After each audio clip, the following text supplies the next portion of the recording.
Doesn't matter if you've been to Toronto 10 times, 100 times, or this will be your very first visit, there are a lot of things to see in the Greater Toronto Area. Yeah, like the obvious one, the CN Tower. You can catch a game at the Sky Dome or Rogers Centre. The Art Gallery of Ontario. You could check out Casa Loma for some history. Yeah, or the Royal Ontario Museum. But there's something that's relatively new that we think a lot of people who maybe even live in Toronto haven't been to. We like to consider it the greatest little attraction to see. Where is it located? It's located at Yonge and Dundas Square. The heart of the city. And if you haven't been there yet, this is something that you, and especially if you have kids, are going to want to check out. Stay tuned. Oh, they changed it.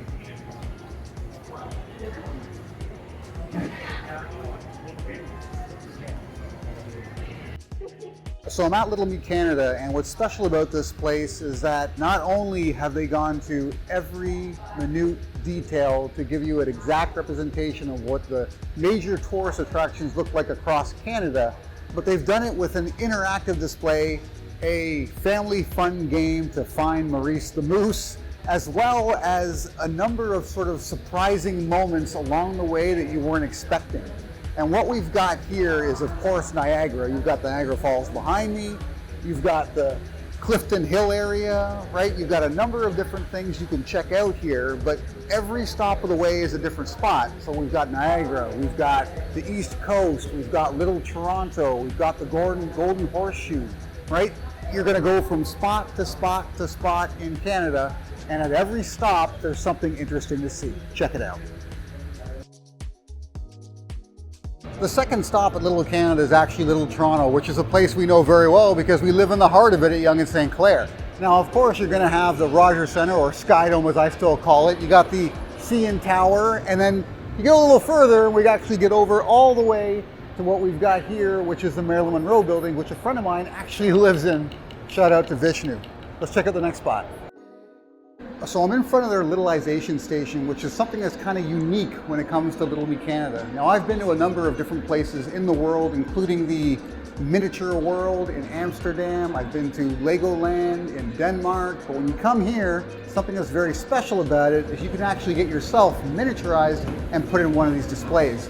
Or you can get something a little bit taller like I did last time I was here and bring it home, and I'll share a picture of that with you. But today, Amy and I are actually getting ourselves as a couple miniaturized here at Little Me Canada. You're gonna get the chance to see the whole process, and roughly it takes about 3 weeks or so to get it shipped to us. Of course, we live here. Generally speaking, I just come down and pick it up. Let's check it out.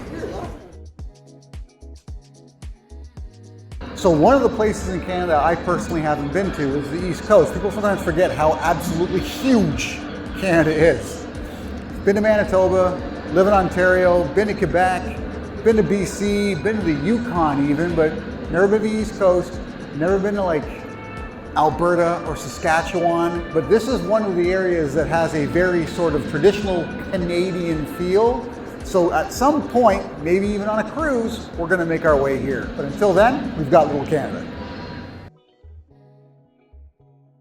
Now, as I had mentioned earlier at the Liiz booth, you can get miniature models of yourself, but what they did was they made examples of a number of the people who are actually involved in building Little Canada. So as you can see here, you've got the workers, you've got online staff, you've got the different people that work in the cafes and such, and you can do any number of poses. It doesn't take very long. It's one quick snapshot and they get a 360 view of you, so check it out.